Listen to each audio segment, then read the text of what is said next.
emergency because the paper will be about rules and discretion in government procurement, and during the emergency in Italy, but I guess it was quite common worldwide, the rules were loosened and procurement process became much more discretionary. Interesting. So, And incidentally, the previous seminar was also about COVID. And okay. the paper that my colleagues and I presented was about how Russian regional governments responded to COVID emergencies. And Very interesting. to In what terms of extent? procurement or in Oh, well, terms unfortunately, no, we're not experts in procurement in terms of imposing restrictions of different sorts, okay. lockdowns. To what extent their decisions to close the economy was correlated with the risks. Okay. Differently measured, the risks and capacities to handle those. So it's a very timely contribution that you make. All right, I think we are ready to roll, and quite a few people have assembled. This is the final seminar of our 2020-2021, shall I call it, season. And we're very pleased to have as our speaker for this final meeting in this academic year, Professor Francesco Decarolis. He's an economics professor from Bocconi University in Milan, Italy.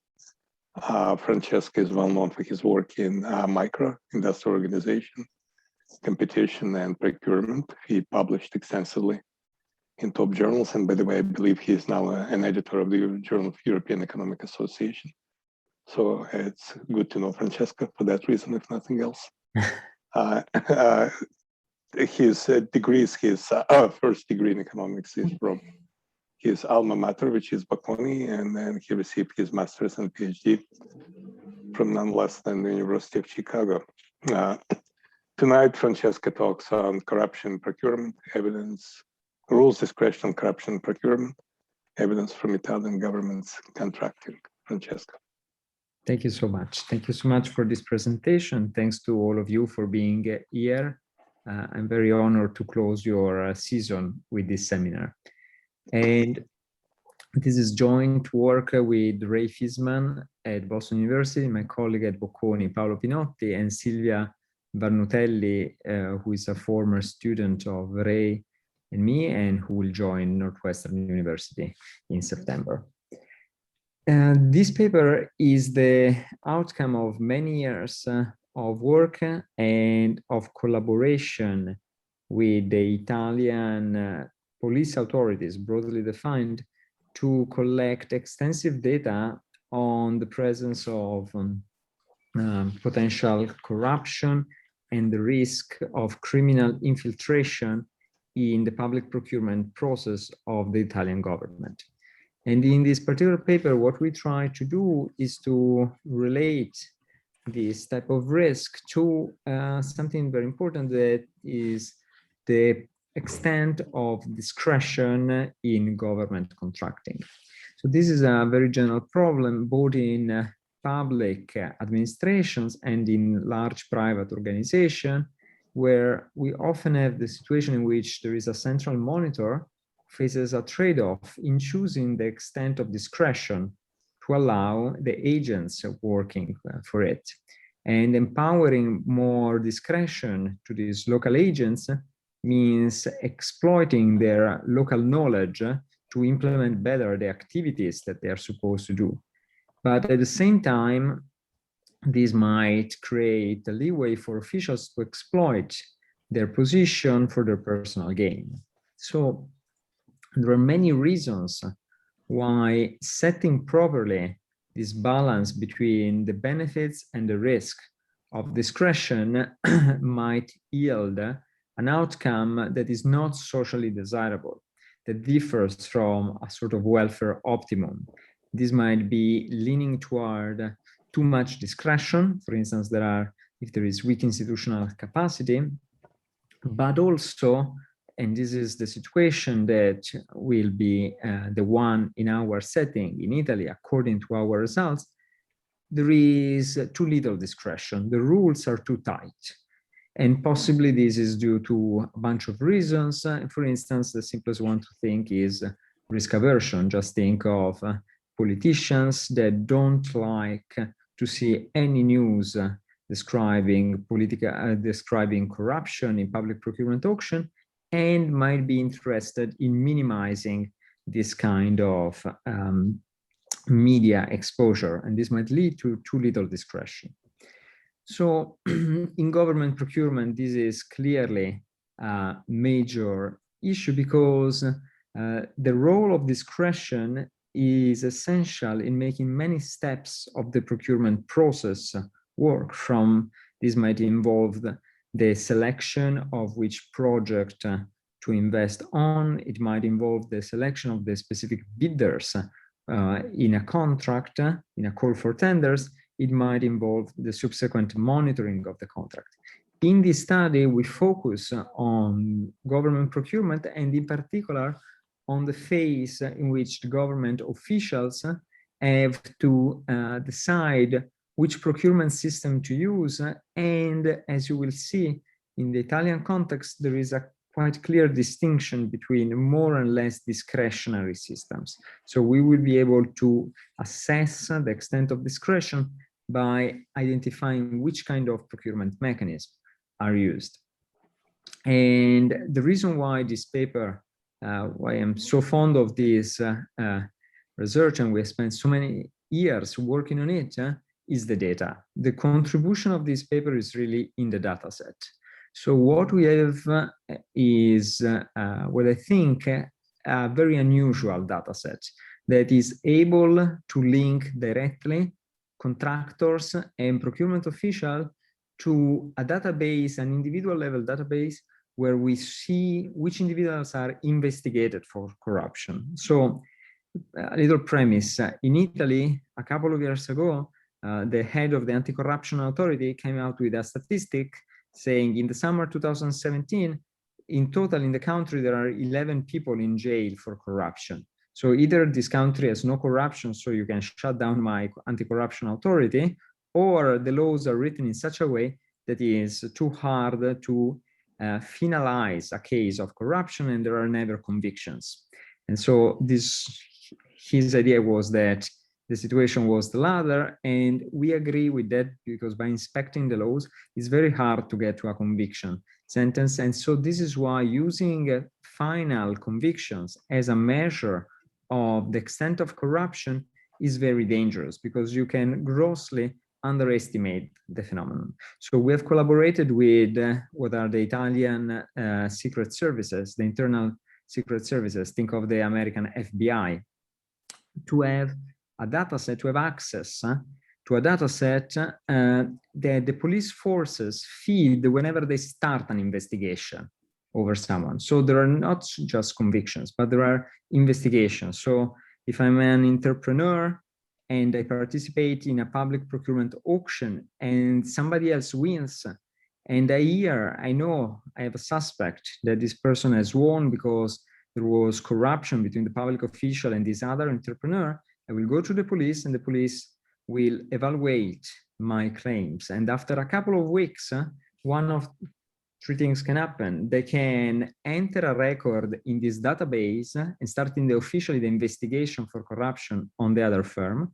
They can start an investigation against the complainant, saying that this is a false allegation just to damage a rival, or maybe they can say that there is not enough evidence and they will not start at all the investigation. So what we are able to see is this investigation stage.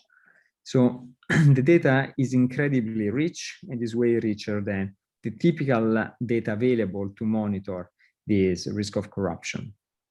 And with this data, we'll see that our results will fit a model in which discretion has both benefits and costs, but these costs are visible to higher level government official.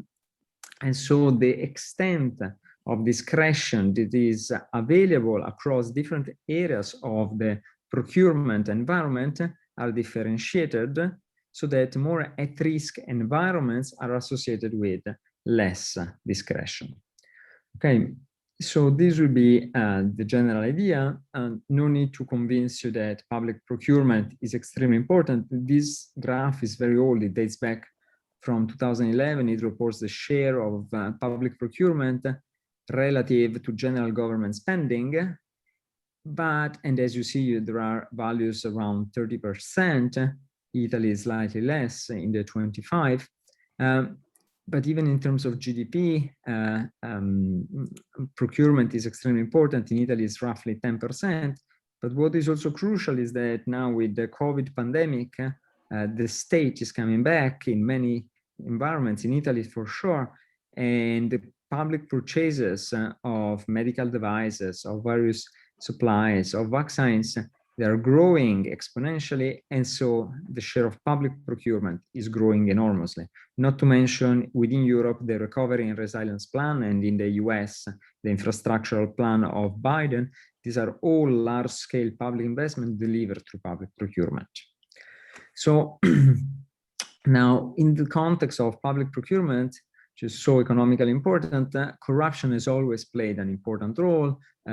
It's very hard to measure. A recent European study claimed that 37% of budget is lost due to corruption, but this was just an extrapolation from some specific cases. And so general measures are very hard to get.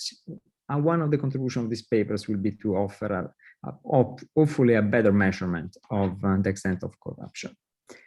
Now, when you think of what this study does, in a sense, the easiest way is to think that it is an investigation over the causes of discretion, and in particular, to what extent the corruption of the individual public procurers, so the public administrators that are in charge of awarding contracts, to what extent their exposure to corruption risk induces them to use or not use more discretion in their selection of the private contractors. And also, our study is an investigation of the consequences of discretion, especially in terms of the assignment of contracts to corrupt firms, but also in terms of other metrics. So this is essentially what I was telling you before, that this unusual data set comes from the collaboration with what is called the Italian Internal Security Department, AISI. So there's Italian FBI. And we have the data at, these data were collected from AISI at individual level. So imagine that for every firm that ever participated in a public procurement auction or that ever received a subcontract in a public procurement auction, we extracted the list of owners and top managers of each one of these companies. Then AISI investigated whether they were ever investigated for certain corruption charges.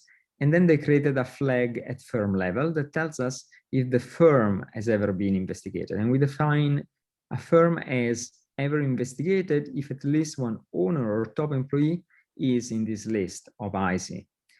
And similarly, we do for public administrator, and a public administrator is investigated if it is on this list of investigated persons. In the public administration, so a purchasing body is defined as investigated if at least one auction that is public administration run is overseen by an investigated administrator. Okay, so we have these three levels: the firm, the public administrator, and the public administration. Now, what do we find? We have only 45 minutes, so I will probably not be able to cover all the details, but these are the four main findings of this study. The first one is just a descriptive measure, a measure of the extent of corruption in public procurement contracts according to this new measurement that we have done. And according to this measure, 17% of all contracts are awarded to investigated firms. And so let me be more precise in a few slides, but this means 17% of all the contracts for infrastructural works awarded between 2000 and 2016. So certainly large, but certainly also well below the 37% that the European Union study was claiming. Second, procurement mechanisms involving a limited competition are the most prone to be won by investigated firms. So what we find is a striking association between the extent to which the mechanism is competitive and the presence of corruption. When there is competition, there tends to be no corruption. And in particular, these problematic mechanisms that promote the risk of corruption are what are called scoring rule auctions, or using the language in the European Public Procurement Directives, these MIAPs, most economically advantageous standards. These are kind of awarding systems where bids are scored on the basis not just of price, but also of other characteristics. And so you see that this is a mechanism prone to corruption, because if the public official is corrupt, he will try to write down feature parameters in the scoring formula that advantage specific firms. This anecdotally, this was well known. There are many cases in the journals, but we do find systematic empirical evidence supporting this anecdotal evidence. And second, negotiated procedures, where there is, as the name says, some negotiation and so more flexibility, they are also more prone to corruption whenever there are few participants in these negotiated procedures. When there is high competition in the negotiated procedure, they are as clean as the cleanest type of procedures we have. So this is quite important for procurement design, and these are quite novel results. The third one is an interesting result about this heterogeneity and this apparent puzzle that exists by looking at what happens between procurement official and procurement administration. So we find that procurement officials suspected of corruption are more likely to select discretionary auctions, but at the same time, procurement administrations, and in particular cities, municipalities, where there are corrupt officials, are less likely to have discretionary auctions. So this is a very interesting trade-off that speaks to what I was telling you in the introduction before, that there seems to be evidence that the way regulations are constructed is cognizant that there is higher risk of corruption in certain areas, and where there is this higher risk of corruption, there are in place more constraints to the use of this discretionary system. And all this together implies that some reforms that took place toward the end of the year 2000 that increased quite a lot discretion had very small effect on corruption. And contrary to what one could have thought, that an increase of discretion in public procurement awarding in Italy would have led to major corruption increases, this was certainly our prior. We find very little of that.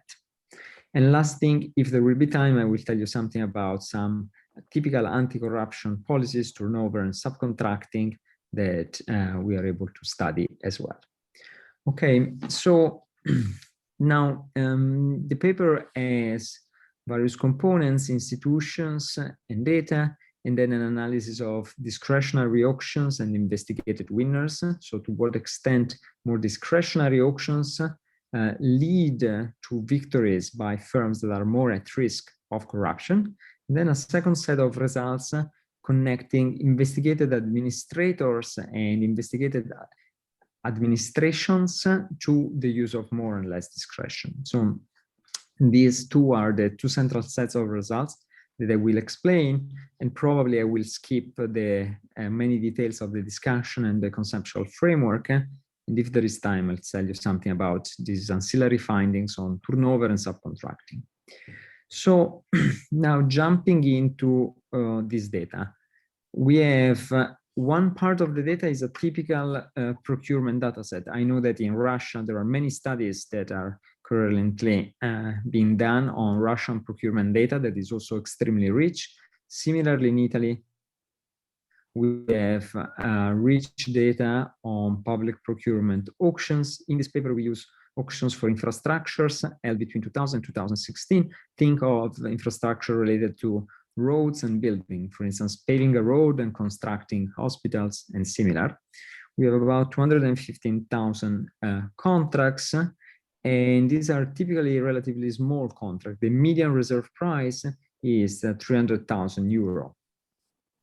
Now, we have many information about these contracts. But the most important is the one in the first bullet point here, type, which refers to the type of awarding procedure that is used. And as I was telling you before, there are more or less discretionary systems to award a contract. So first price means that a first price auction, a sealed bid first price auction is conducted and the lowest price wins. Average bid is very similar to that, just a rule to try to avoid giving the contract to overly aggressive bids. So to use the average of the bids to sort of constrain the aggressiveness of the bid, but this is also just a price-based auction. And then there are these more discretionary systems. Negotiated procedures and scoring rule that I was explaining before is a multi-criteria system in which not just price, but also, for instance, time and some technical or aesthetic characteristic of the offer are evaluated. And in addition to this important variable that tells us the kind of auction, the awarding system used, we see many other things, the contracting authority identity, the date, the reserve price, which is the maximum price that the public administration announces before the auction as its ceiling of what is willing to pay, characteristic of the project, and then outcomes in terms of the winner, the number of bidders, the final price, and for some contracts also delay and cost overrun, and then subcontracting. So this I already told you, this is the important thing about the different kind of procurement system with more or less discretionary awarding systems. In particular, we will think of pooling always together first price and average bid, because these are particularly transparent. They're based only on price, and they have some problems. They have multiple problems. For instance, average bid are typically associated with collusion between firms, but they don't make particularly easy corruption. Instead, the other two systems, negotiated and scoring rules, are the ones that are potentially more prone to corruption. So here in this slide, there is a list of some of the main changes that occurred in Italy. Let me focus just on this last one. Then it says that negotiated procedure were substantially loosened in 2008 and 2011. So what does it mean exactly? It means that negotiated procedures, which are faster and more discretionary, used to be limited to very specific kinds of contracts. There are a few rules, but in essence, contracts of smaller value are the ones for which negotiated procedure are feasible. And there was a threshold below which negotiated procedure were always allowed. And this threshold, the value of this threshold has shifted over time, but in 2008, it was increased from 100,000 euro to 500,000 euro. So every contract that was, that had a reserve price at or below 500,000 euro, suddenly in 2008, in 2008, as you see here, you should be able to see it, there is this jump that negotiated procedure became usable also for contracts between 100,000 and 500,000. And then again, a few years later, this threshold was raised to 1 million. And so as you can see, by the end of the sample, negotiated procedure have become by far the most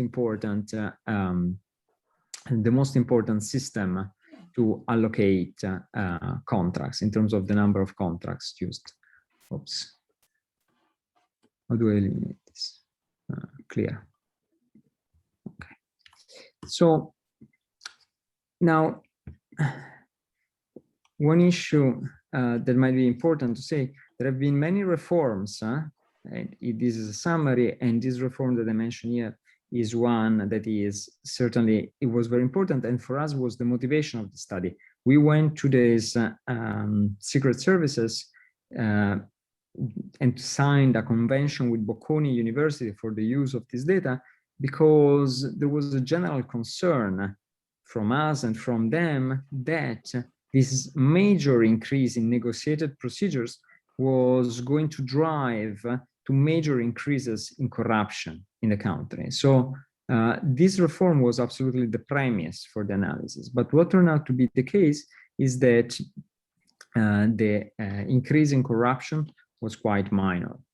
So one thing you will see as we go now into the analysis is that we're not really exploiting these reforms through some techniques targeted to exploit them. So we could have done sort of regression discontinuity around the threshold. One could have thought of using difference in difference with groups of treated and untreated contracts, subject or not subject.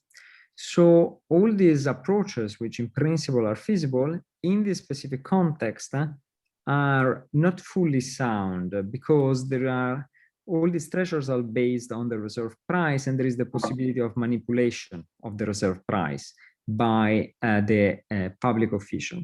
So we decided instead to have a more cautionary approach, and just to use fixed effect regression that exploit the large extent of the data that we have over administrations, over time, and over administrators and firms, so that we are able to control with fixed effects for all these characteristics. And we have decided not to go and not to zoom in some particular slice of the data, where instead possibly these other causal approaches could have been better suited.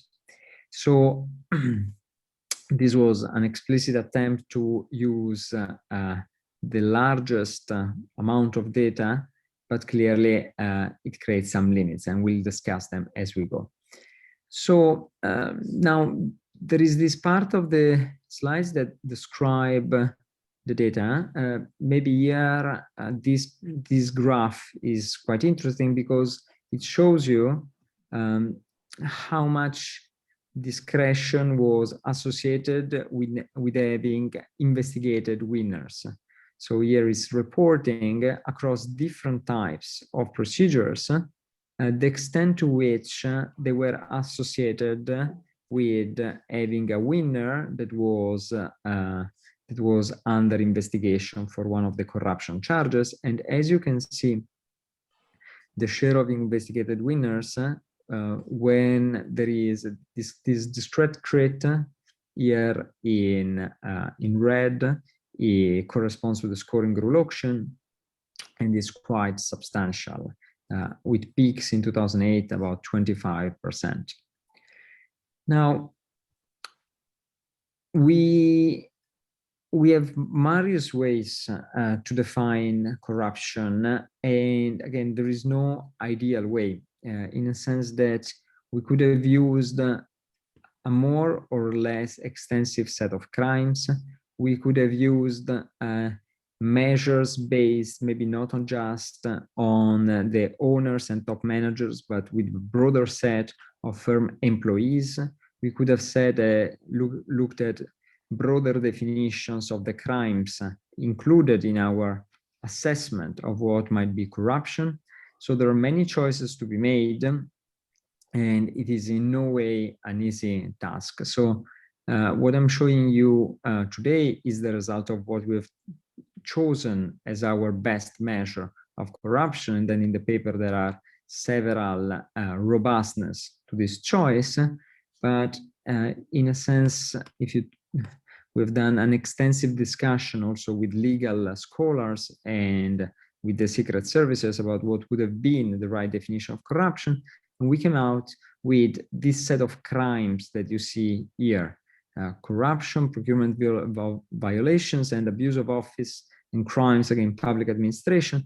These are the set of crimes that most closely resemble the risk of corruption, and we have marked for firms as being investigated for corruption if at least one of its owner or top employees has ever been investigated for one of these three charges.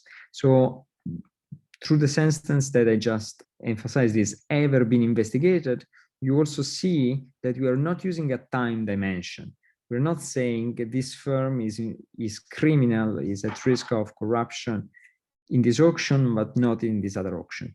Once we flag a firm once and for all. And this is also an important choice. And this is the result of this, again, extensive discussion with the Secret Services that suggested us that the timing dimension was quite inappropriate, because typically these kind of processes are such that for the majority of firms, it's so difficult to identify this risk of corruption that it's better to try to neglect the time dimension and consider sort of like there is this latent process that makes firms corrupt or not corrupt, and sometimes it lights up, and once it lights up, it's best to consider the firm as always corrupt. Of course, it cannot be precise, cannot be correct in every case, but based on the expert's opinion, that's the best way to use the data. Okay, then something very similar for the public officials. So the public official is called RAP. RAP just means, is an acronym that means that he's the responsible for the awarding and the monitoring of the contract. And we have these micro-level measures that tell us whether the RAP has ever been investigated. And then we have a flag, a dummy for whether the public administration is investigated that turns to 1 if at least one RAP in this public administration has ever been investigated. Okay, so these are the 3 levels that we have: investigated winner, investigated RAP, and investigated public administration. So what we want to do is to relate discretion and corruption. Okay, so discretion, I told you that there are these various rules. What we think is the best definition of discretion within this setting of Italian procurement that we study is that we should call discretion either the scoring rule auctions, this discrete crit, or discretion is when a negotiated procedure is used and few participants are invited. So these negotiated procedure are invitation procedures, and we see how many firms are invited. There are certain thresholds to classify whether too few bidders are invited. And so discretionary procedure with few bidders and scoring rule auctions, when one of these two is used, we have a discretionary auction. So now if we start to explore the data and to put into relationship these characteristics, some interesting patterns immediately emerge. So first of all, as it is consistent with some priors, investigated public officials are much more frequent in the south of Italy than in the north of Italy. But interestingly, immediately we see an unexpected pattern if we think that discretion mechanically means corruption, because discretionary auctions are way more frequent in the north than in the south. And this is indeed because, as we will see in a second, there is a complex relationship between these elements. And so let's jump into that and let's take a closer look at the data. So here we focus on the determinants of having an investigated winner. So a potentially corrupt firm winning the auction. So this is this investigated winner is 0-1 dummy, and we want to see how having a discretionary awarding system impacts the probability of having an investigated winner, controlling for many features of the public administration, of the contract itself, of the year, potentially interacting also all these controls, and having a very rich set of contract characteristics that tries to differentiate, for instance, the complexity of the contract and so on. So the first result that I want to point out in terms of the relationship between investigated winners and discretion is that discretion is indeed associated with these investigated firms. And as you can see also when we break down the discretion by its various characteristics, this is associated with discretion in negotiated procedure with a low number of participants and the scoring rule auction.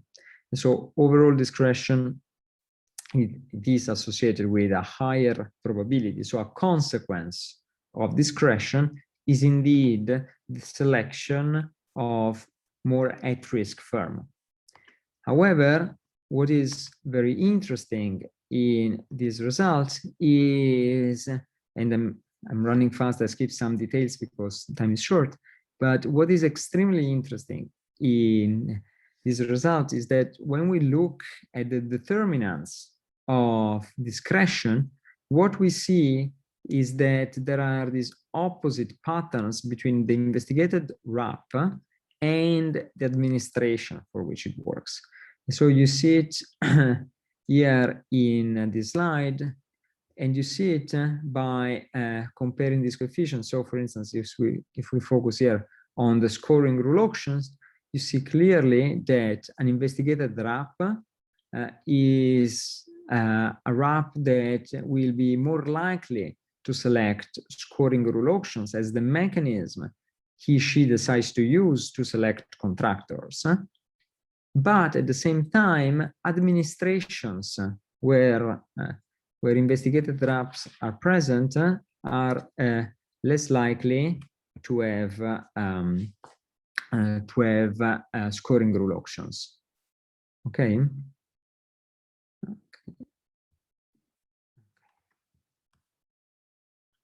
What's going on? It's not moving.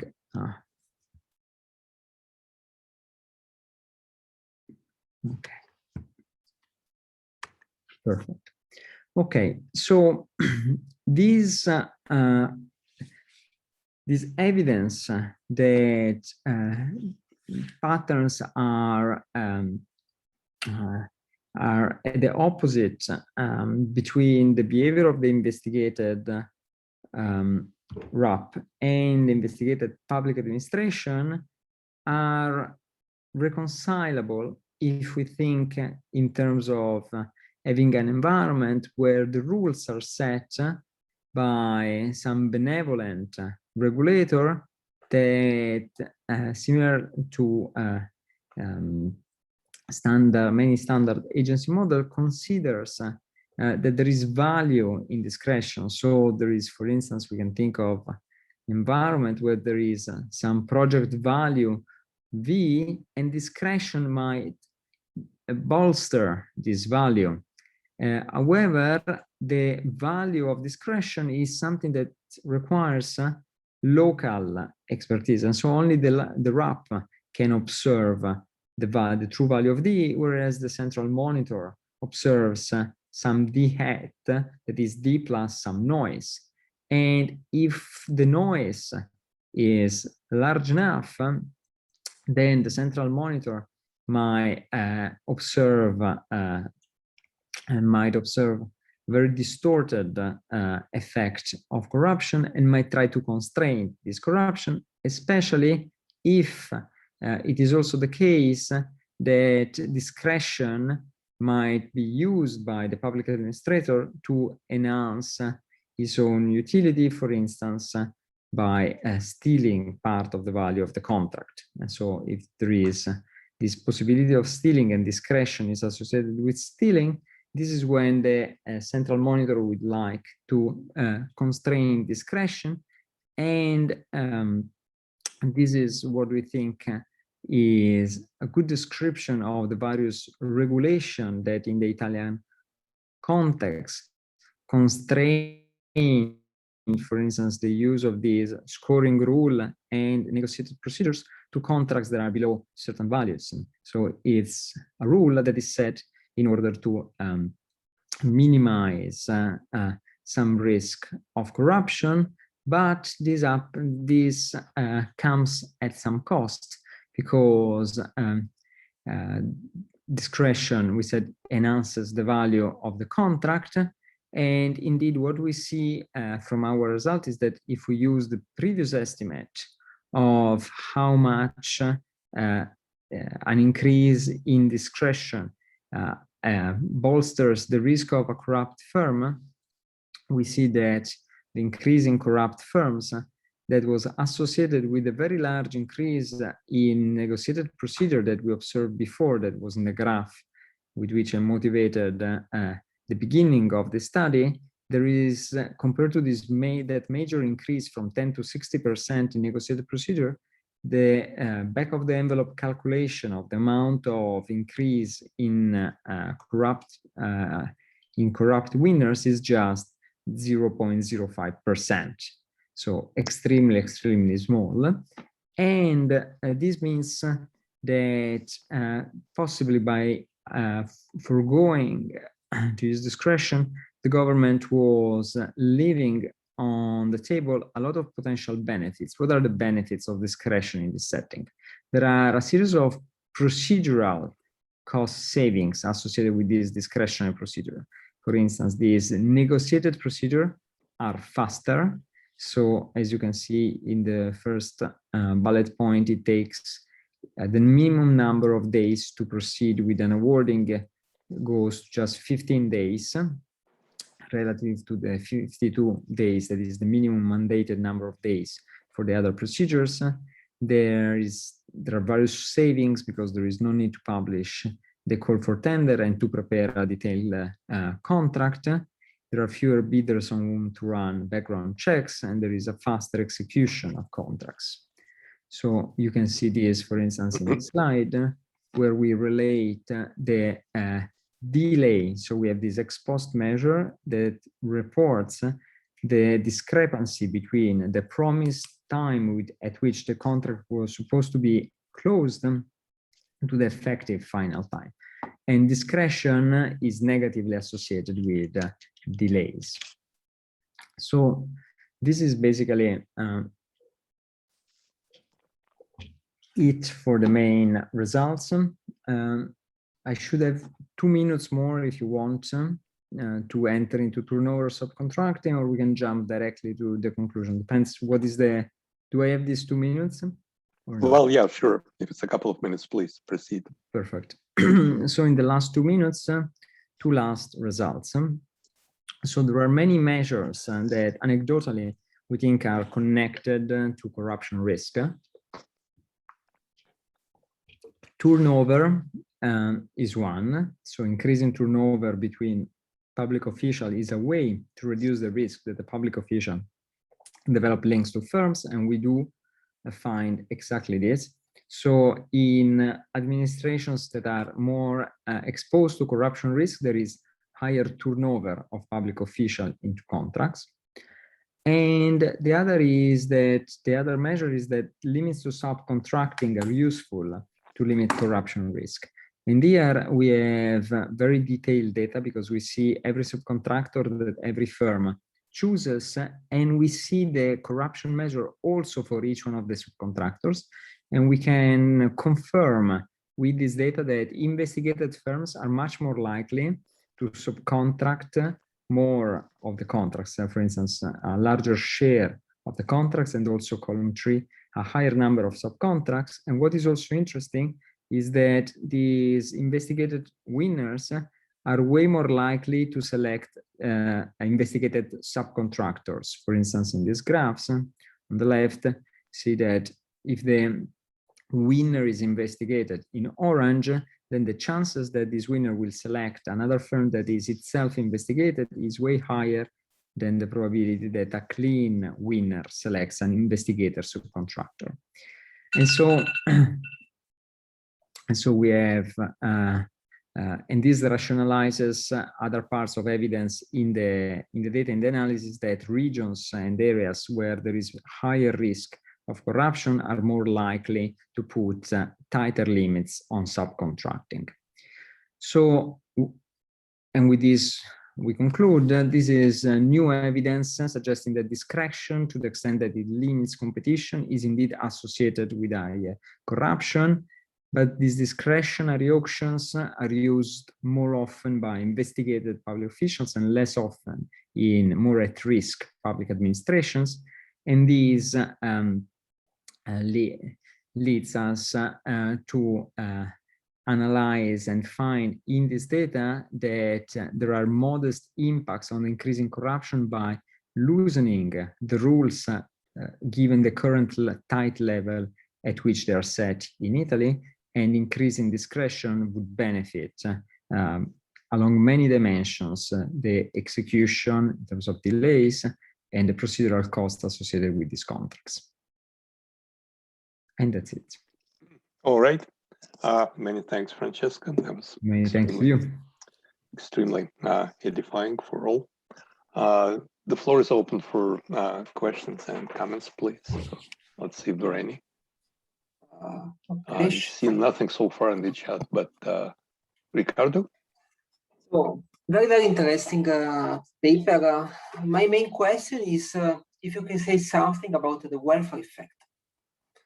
So in the Bandiera Patent Valeti, for example, they have a very simple model that allows them to estimate the welfare effect of manipulating some policy dimension. In this case, it would be discretion in your case. Yeah, no, we don't have anything like that. In a sense, what we pondered was whether to include additional outcome measures, for instance, in terms of quality of the roads, quality of what is executed. But just in terms of focus, this paper really wants to make a simpler point that, and you see it also from the methodology, this is really meant to be simple and clean, because it just wants to associate these two as objective as possible measures of discretion and corruption. So this is why we avoid putting more structure to it. So. Okay, thanks. There are quite a few colleagues from Italy, so Italian could be a second working language of the seminar, I guess. Italian procurement as a field. Italian procurement, yes, why not? It's a very rich area. Any further, please? Any comments, any questions? Can I have a few clarification questions? Elena, please. Yes, Elena Podkolzina. Thank you for the presentation. And it seems that I heard this paper for the second time, and I still want to clear up a little bit about your data set on corruption and the idea of corruption measure. Yeah. As I understand, these firms are under investigation, so we couldn't say that they're guilty in something. Is this true? No.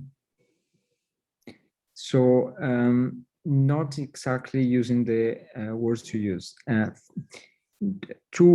There are two caveats relative to what you said. First, although I also said during the presentation many times, the firm is investigated, the reality of the data is that the person in the firm is investigated. So there are very few crimes in Italy that are investigated at firm level. So typically the crime is a personal responsibility. It doesn't go to the legal figure of the firm. So we do have also the data about firm investigated as firms, but that's really like a tiny, tiny, tiny fraction. These are very unusual for the judge, for the public prosecutors to persecute the firm. Typically, they persecute the persons. And so what we have is data on the persons that are under investigation for corruption, and then we create the dummy at the firm. So very loosely speaking, we call it firm, but it starts from the personal level. So this is the first caveat. The second caveat regards the fact that they will not necessarily be convicted. Some of these people will be possibly cleared of these accusations later on. Certainly, if they've been completely cleared, they disappear from the data. So our data is sort of like a snapshot that was taken in 2017. So for firms for individuals that maybe were part of this data set before 2017, but that got completely cleared from all accusations before 2017, they disappear from the data. But inside there might be persons that will be subsequently cleared. But what is certainly true is that inside our data, there are people that have really committed this crime, but they will never go under a formal court case because there is not enough evidence to build the court case.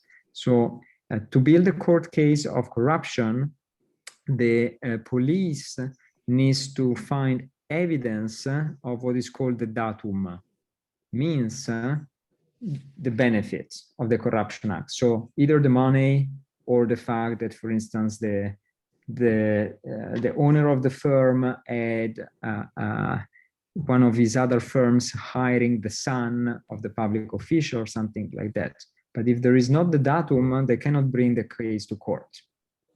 Okay, so they can stay inside this registry as under investigation for a decade or so. Okay, and do you have any expectations of the percentage of those who remain guilty officially? So we do have the universe of sentences of final conviction, and the numbers are tiny.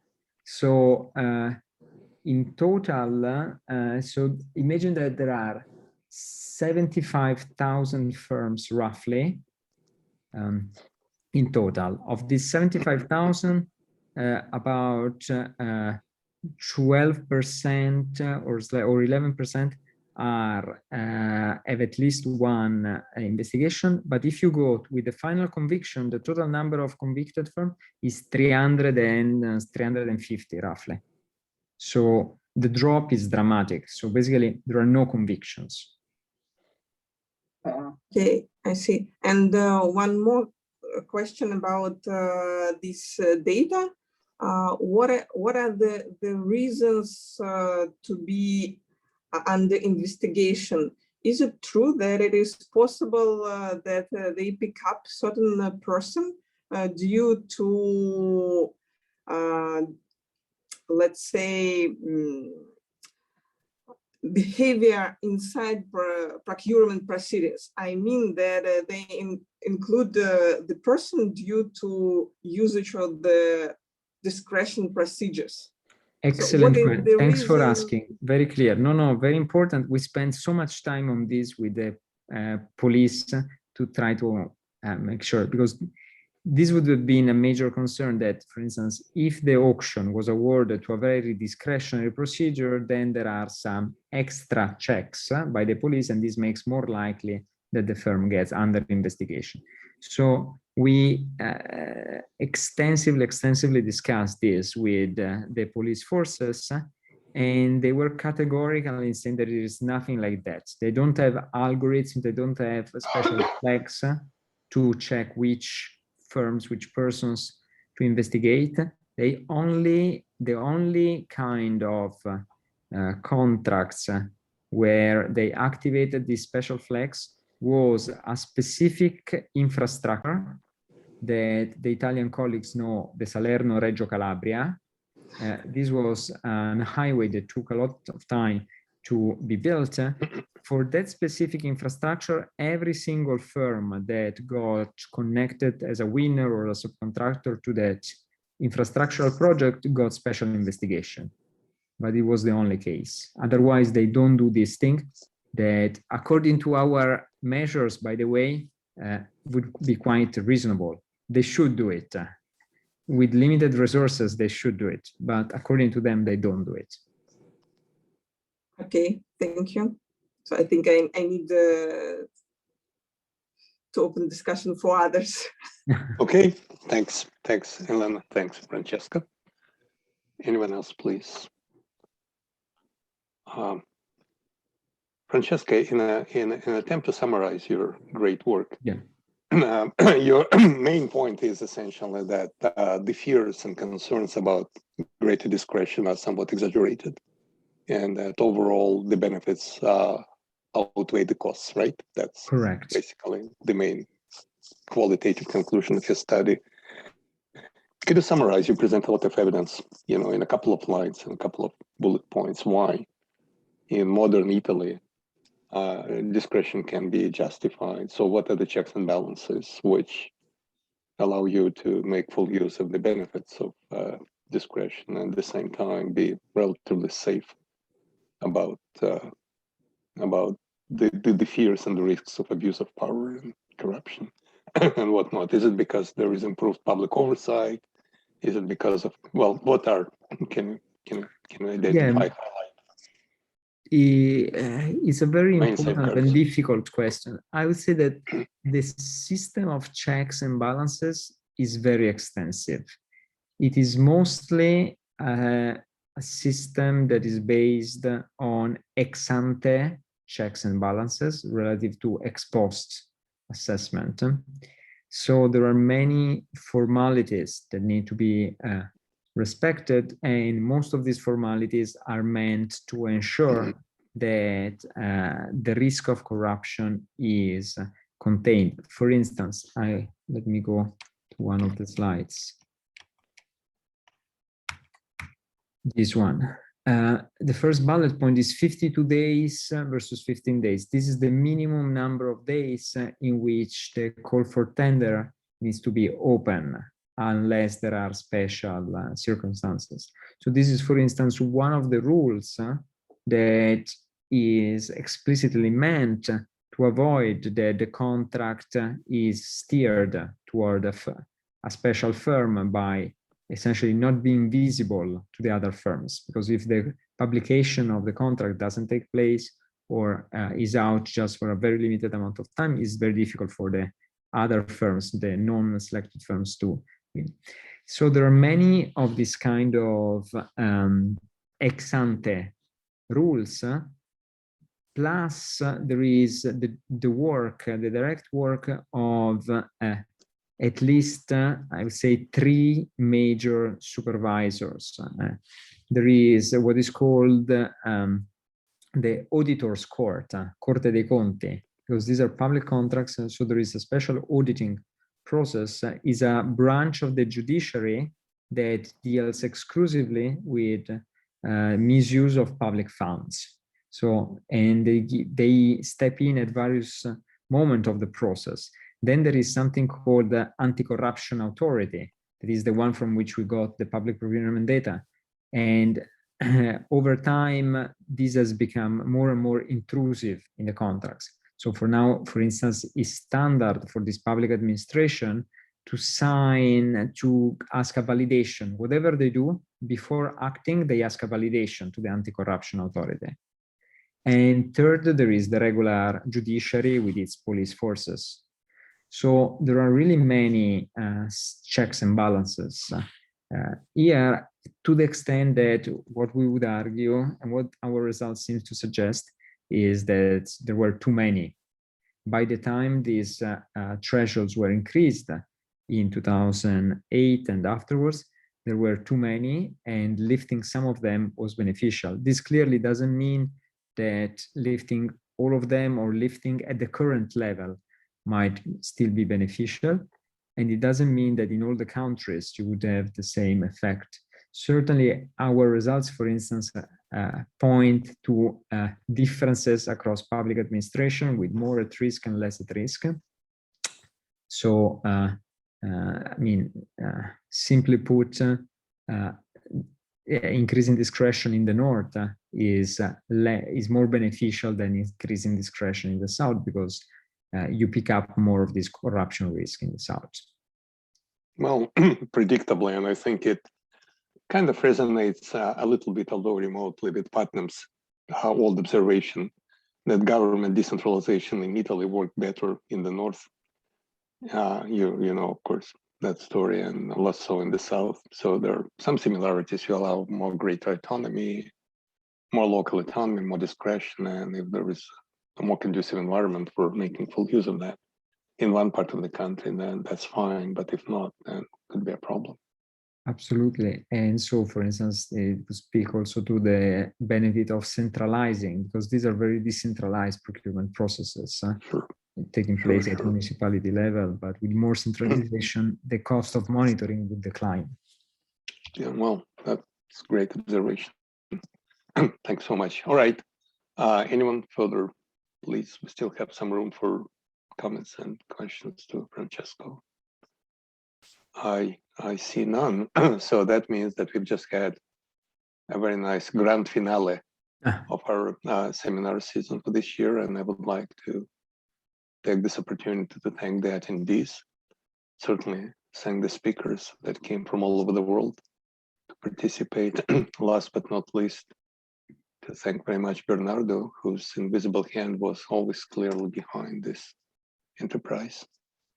I wish everyone a safe and enjoyable summer, and we'll look forward to seeing each other again in the fall of 2021.